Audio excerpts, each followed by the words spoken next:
and welcome back. My name is Jessica Tijerina, and we're going to talk about the 2020 Minnesota Virtual Garlic Festival. I know you guys are excited. We've been doing all of these types of virtual chef demos over the last few weeks, so thank you so much for joining us. I am extremely privileged to bring on Becki Melvie, who I was doing cooking classes with at her location in Buffalo at the Abundant Kitchen. If you guys have not been there, it is so close to Hutch over there that you can just hop, skip, and jump, enjoy a fun Saturday, grab some fresh made crepes from Becki and her team, which are amazing. The pictures always make my mouth water. Welcome, Becki. Thank you so much for being here with us today. Tell us a little bit about what's been going on in your life. Hi, Jessica, and hi, all of the fellow stinking rose lovers out there. I know you love the garlic. I've got my fresh farmer's market garlic. Show the garlic. Show me your bowl. Showing the garlic. Showing the garlic. As Jessica did such a great introduction, I'm Becki. I have a cookbook and a shop, Abundant Kitchen, in Buffalo and Excelsior. I just love to help people learn how to cook and make it feel easy, approachable, and that they can whip something up delicious in their own kitchens. So Jessica and I were thinking about some fun recipes that showcase our favorite aromatic, the garlic, and something else that you can use with all of the great farmers market produce, to have an abundance of tomatoes, peppers, onions, peppers, so many peppers. We thought, what would be a fun recipe to show you? And it is a quick summer salsa. And if you really get into salsa making, there is a recipe in the cookbook for summer in a jar, is what I like to refer to it as. And you can learn how to can your salsa. Yes, thank you, Jessica. You're welcome. So I have a whole beginner's canning section in the book if you're interested in trying to do some more food preservation, especially with the past spring of all of the interesting things that happen at the grocery store. It made us all think, how could we put food on the table if there is no food on the grocery market shelf? And one of the great things that we love to teach people, Jessica and I, is to how to can. So there's a recipe in the book for that. But first, what we want to show you is how to make the salsa that you don't necessarily have to can, but would be a great way to use up some garden fruits. So what do you need for a summer salsa? Good tomatoes. And Jessica, are you going to do it too? I am. I'm going to do it along with Becki today. I just couldn't resist. Salsa is one of my favorite things. We always have it in our refrigerator. We probably eat it almost every day with chips, sometimes with crackers if we have it. So this is my favorite time of the year when everything is fresh, and there is nothing better sometimes than a warm tomato right out of your garden. And it's wonderful to make into a salsa. Again, Becki's got a great canning recipe in here. It does take a little more time, so that's why we're going to show you a quick way to do it. It's not going to last long, so make a double or triple batch. Again, these recipes will be shown for you on the website. So buy the book. Beauties. Buy the book. Aren't they so pretty? Look, I think grocery store tomatoes should be outlawed after you have a good tomato. So what you need for your salsa, and we'll get you the recipe like Jessica said, is some tomatoes, any kind of pepper, green, yellow. These banana ones grow well in the garden in Minnesota. Jalapeno. These were a habanero pepper that I picked up at the farm stand. So you're going to want to have a couple tomatoes, a couple peppers, some garlic, some fresh herbs. I picked cilantro, a little bit of onion. White onion is the best onion for salsa because it has the most crisp, acidic bite. And a little bit of citrus or vinegar would work if you don't have lime. You could also do some vinegar. So what should we begin with? Should we get our pepper? I'll show you how to do the pepper. Should we do that? Yes. Okay. So how to deconstruct a pepper is a couple different ways, but this has become my go-to way to deconstruct a pepper. Is just to slice off so you're not getting the ribs or the seeds, and just go around the outside of the pepper, Then you get the butt and you slice that off. You have just the seeds and the interior remaining. That goes into your garbage bowl. So now you're just going to have these half moons of pepper, and I give those a small dice. And when you're making a salsa, if you're not making a salsa where you're going to put it through a food processor and make it more of a soupy salsa, you kind of want all the pieces to be a little bit the same size, if you want. That's kind of how I like it, but it doesn't matter really. Yeah, this is more like a pico de gallo style salsa. If you wanted to do more, if your knife skills weren't as accurate as maybe a trained chef, you could definitely just rough chop all of these ingredients and put them into a food processor or a blender and just give it a little zhuzh to make it more of a Mexican restaurant style salsa where it's more watery and thin. Mm-hmm. Yeah, those are the ones that tend to get really hot too, especially if you've got hot peppers in them, because the longer they sit and are able to kind of marry together with those flavors, they can get really spicy. So I'm just tossing my one rough, medium diced green pepper into a mixing bowl. Start with the peppers. Now I'm going to put in a banana pepper. If you keep the seeds in with these, the banana pepper I wouldn't keep the seeds in because those, they're not spicy really, they're just, if you like a spicy salsa though is what I'm trying to say, is that you want to keep the seeds in the salsa. That would be more specifically for a jalapeno or habanero, not the banana pepper really. Do you ever keep the banana pepper seeds in, Jessica? I don't really like to keep the seeds in ever just because they can get really bitter.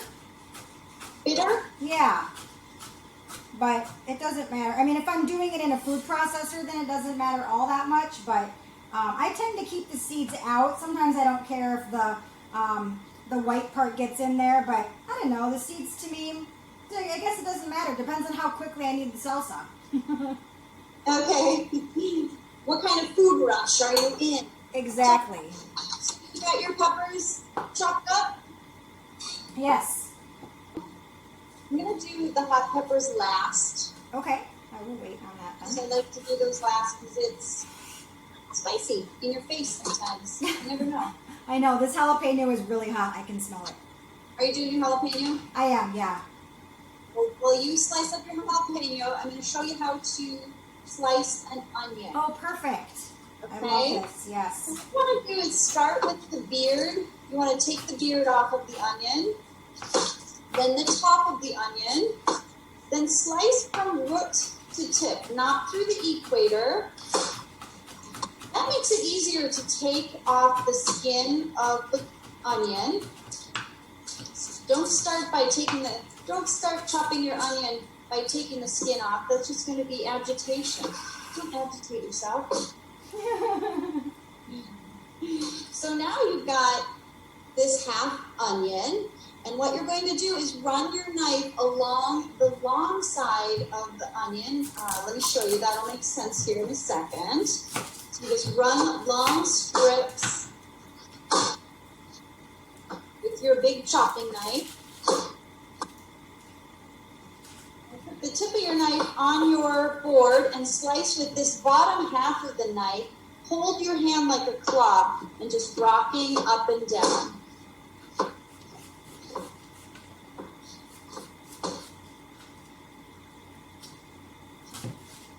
And no, there is no way to stop crying. Oh, yeah. Onion. I get asked that question all the time. How do I stop crying when slicing an onion?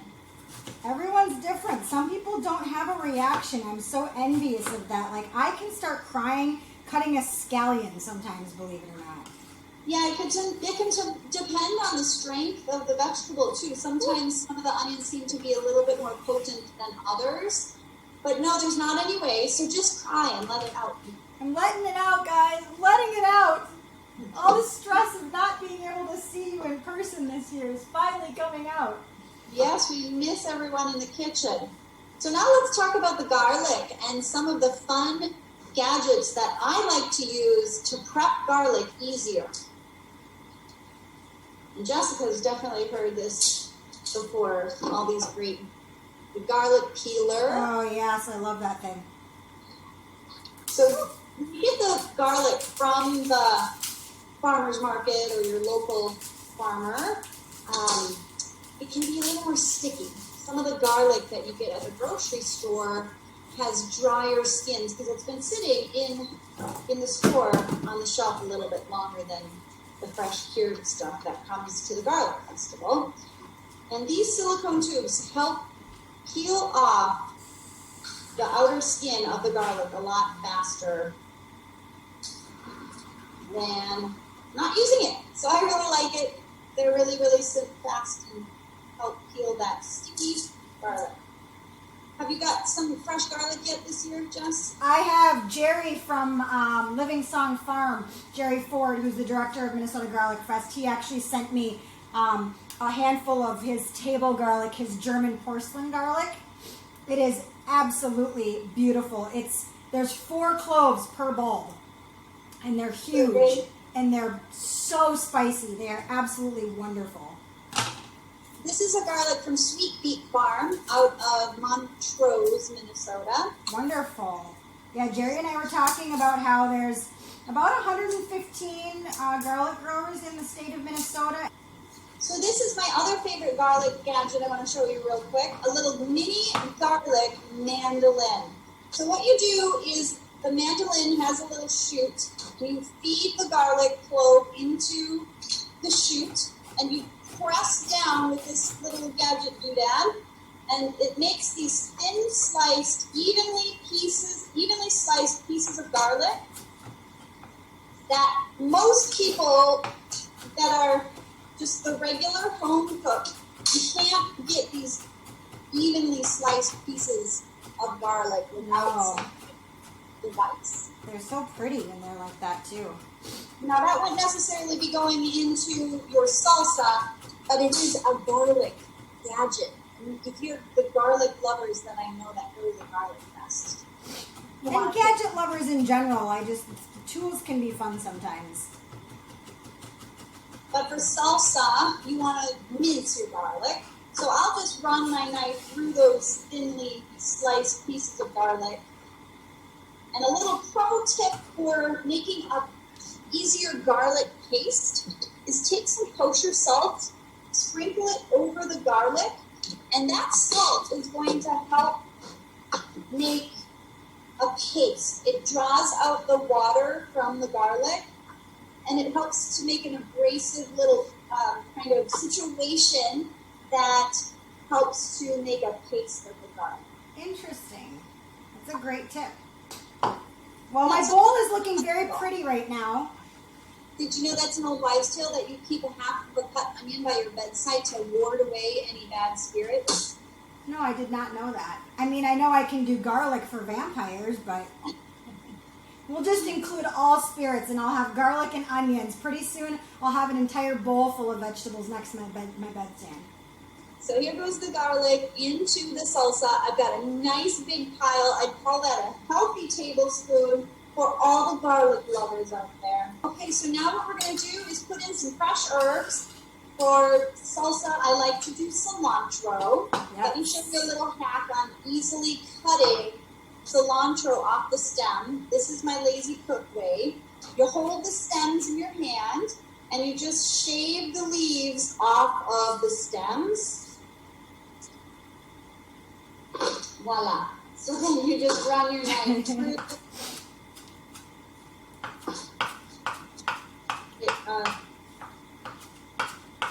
a coarse chop of the cilantro. Don't over chop your cilantro because it starts to turn to wet mush. So just a rough chop through the cilantro. And Jessica, you're the expert on salsa, I feel like. You are the Mexican salsa señorita. I love salsa. Like I said, we always have it in the house no matter what. And if I make pico de gallo, you guys, I make pico de gallo for, 300 people. And it doesn't even last very long.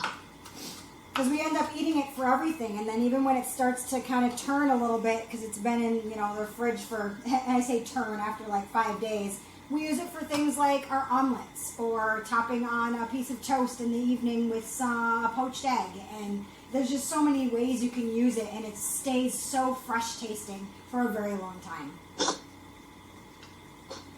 So you guys, this is very pretty, the colors that I have in here. I've got yellow pepper, red pepper, jalapeno, cilantro, some white onion, definitely some garlic, and I have a feeling we're going to throw in some red tomato for added color as well. Yes. So we're going to do the tomatoes now. Pour your tomato. This is a little tomato pourer that I'm going to try. I haven't used it much, but we'll see. Wonderful. Like Can you use that for strawberries too? Yeah, I normally like just a good paring knife. Yeah.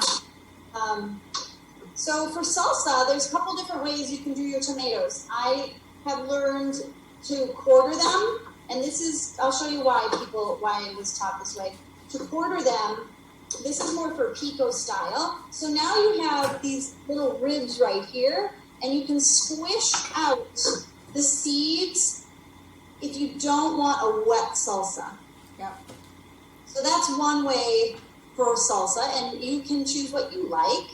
So now you've just got like the flesh on the tomato to slice through. But the other way I would say that works really well for just the regular home cook that's going to be watching probably is to slice just thick slices of your tomato.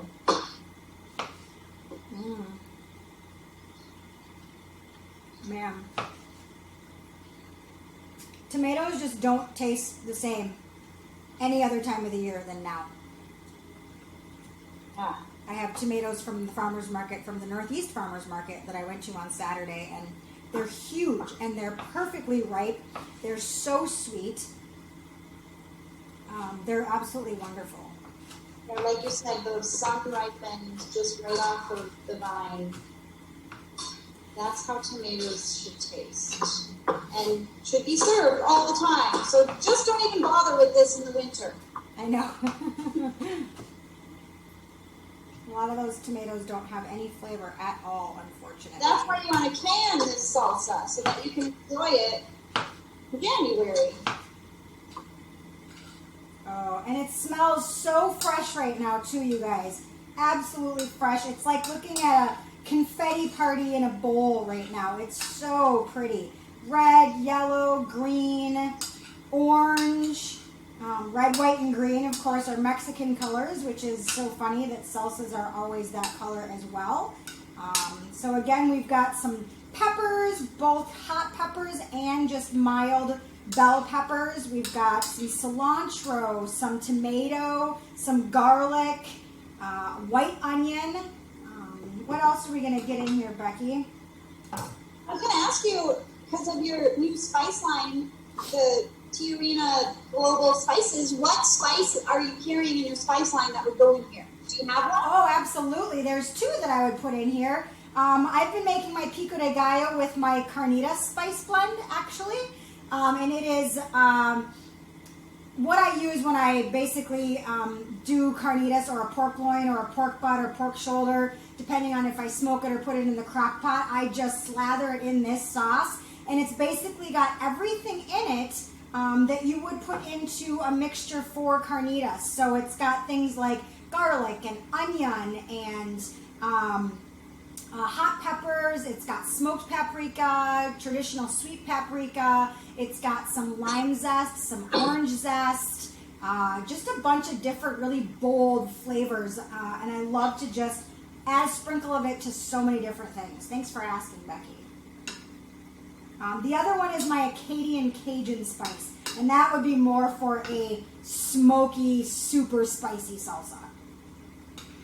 Well, speaking of spice, I just sliced into the habanero pepper.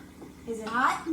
cleaning out the ribs and the seeds, because this is something I want to serve my family, my 9 and 12-year-old. Now, I was always taught in culinary school to lick the tip of the pepper to see how spicy it was, which I just did there. And it's spicy. It's got a kick. It's not going to numb my tongue or my face. It's got a nice warm heat. So now you just long strips as thin as you can, then turn those strips, would that be 90 degrees, and give them one more dice. Then that goes into the salsa party. And I like to finish up my salsa with a little bit of flavorings, fresh lime juice, olive oil, salt, pepper, maybe a little bit of cumin, or like Jessica was saying, the carnita spice, that sounds amazing. Some coriander, ground coriander would be nice. Oh yeah, that would be great. So I just squeezed a little bit of lime juice in mine. I only used about a half a jalapeno pepper in here, and that pepper is so hot that like my nose is running already, and I just took a little nibble. Like, it is crazy hot.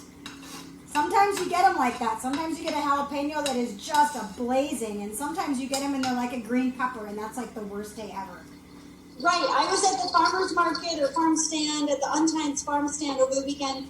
And I was looking at the shishito peppers, which I had never cooked with those before, so I picked a couple of those up, and they were telling me that the shishito peppers, 1 in 10, are really hot. So you really don't know how hot the pepper is until you slice into it. Yep, exactly. Oh, and then this has to for sure get served with some really good chips. This is a chip brand that's a Minnesota company called Whole Grain Milling. The corn is GMO-free, and it doesn't have the lysine in it, so it's got some ingredients that are hard to find in corn chips. Like, it's one of the brands that has good ingredients in. It's called Whole Grain Milling from Welcome, Minnesota. Oh, wonderful. And they're blue corn, too. Yeah, the blue corn's harder to find, too. Yeah. And how much? So is your salsa done? Not yet. How much oil do you think I should put in? Well, I have a small bowl. 2 to 4 tablespoons. Okay. Just to help everything kind of get happy together. And then a little bit of salt. A lot of it, usually. You know, you need to put a lot of salt into this situation for flavor. All those veggies need to shine with that, and that the flavor is going to get lifted with the salt. So I'd say 1 to 2 teaspoons of salt. Got it. And this will get better as it sits. When I make salsa at home, let's say it's coming up to dinner time, I try to plan so that the salsa can sit out and bloom for about an hour before anyone's going to eat it. Where's the tacos? Is that what you guys are having for dinner tonight? We're definitely having salsa. I don't know about tacos, but this calls for a taco for sure. All right, here we go.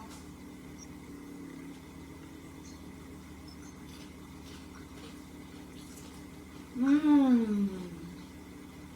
And Jessica did a good thing. Now, you see how she ate the salsa on the chip?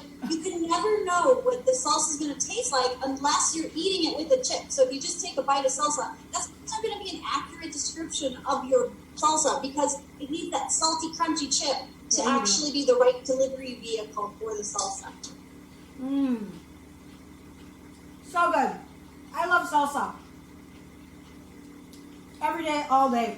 And one thing that is added in this recipe, Becki, that I don't normally put in my salsa are bell peppers. But I really like the sweetness that the orange and the yellow added to this, with a little bit of a kick in a different way, not a spice kick or a heat kick, but a different of that kind of a little crunch. Yeah, it's absolutely wonderful. And again, because you're incorporating some additional colors to that, oh, Becki, that's so pretty. Ta-da! Salsa for all. Salsa for you and half your neighborhood. For all the garlic people. So that's it, Jessica. Wonderful. So tell us a little bit about the Abundant Kitchen, Becki. I think our watchers want to know a little bit about what you do. Yeah, if you're not familiar with Abundant Kitchen, it is a kitchen store that is woman-owned, small, not corporate. We have all of the essential kitchen gadgets that the serious home cook needs. I try to use them all so that I know that they're of the highest quality. We have a shop in Buffalo that's open every day but Sunday from 10 to 6. I've just opened a second store in Excelsior that's open every day but Monday from 10 to 6, and then on Sunday from 12 to 4. So you have 2 places that you can check out, and we've had a lot of people actually coming to see the store in the last month because there's been some closures of some different kitchen stores in the area that we can now be a resource for all sorts of people. And then normally we teach cooking classes here. This is the cooking class kitchen in Buffalo. Prior to coronavirus, we would teach classes 3 to 4 times a week. They're hands-on, really informal, casual, lots of questions. Bring lots of questions when you come. Now we do them virtually, so if you have a computer screen and you can get online to the Zoom, check out our cooking class tab. The website is abundantkitchen.shop. You can sign up for a newsletter, stay connected, head over to our Facebook page. It's just The Abundant Kitchen, or to our Instagram page. I hang out on both the social platforms to inspire, empower, and to give easy, fun cooking tips, especially also promote the cooking book, the cookbook, Mm-hmm. the cooking book. The cookbook that you're going to be cooking with. Yes. So this is in Amazon, Barnes & Noble, Target, and your local bookstore if you have one. Yeah, and I've been watching you, Becki. You've been kind of everywhere. I saw you do a live Facebook with Majors and Quinn the other day, which is a local bookstore. I've been going there since I can't even remember how old. I love it. Thank you very much, Becki. This is extremely informational, very timely with all of the produce we've got going on. There is still garlic available to buy from any of those farmers on the SFA website through our garlic directory. Looking forward to seeing you guys next year. Thank you so much for following along. Becki, thank you so much for joining us today. I appreciate you taking the time. Yes, get your garlic. Thank you, Becki. We'll talk to you soon, and we'll see you again next year as a chef for one of the chef demos too. Bye-bye, garlic lovers. See you later. Bye, guys.